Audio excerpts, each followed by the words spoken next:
रत्नपादुकाप्रभाभिरामपादयुग्मकं नित्यमद्वितीयमिष्टदैवतं निरञ्जनं मृत्युदर्पनाशनं कराळदंश्रभीषणं काशिकापुरादिनाथकालभैरवं भजे.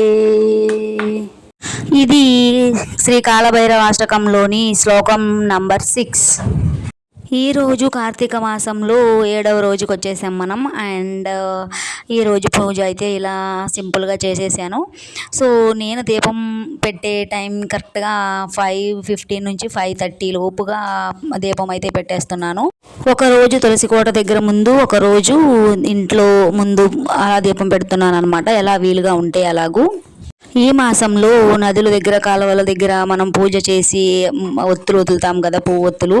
ఎందుకు అలా చేస్తారని అంటే ఈ కార్తీక మాసంలో నదుల దగ్గర, కాలువల దగ్గర ప్రవహించే నీటిలో శ్రీ విష్ణుమూర్తి ఉంటారని చెప్తున్నారు కదా.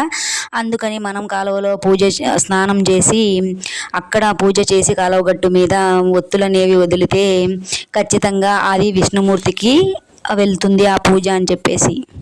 కార్తీక మాసంలో ఎక్కువగా శివుని దేవాలయాలకే వెళ్తారు. సో పొద్దున పూట ఇలా స్నానం చేసి అక్కడ పూజ చేయడం వల్ల అది విష్ణుమూర్తికి చెందుతుందనమాట. సో ఆ రూపంలో మనం శివకేశవుల ఇద్దరికి పూజ చేసిన వాళ్ళని అవుతాం కాబట్టి శివాయ విష్ణు రూపాయ శివరూపాయ విష్ణవే నమః.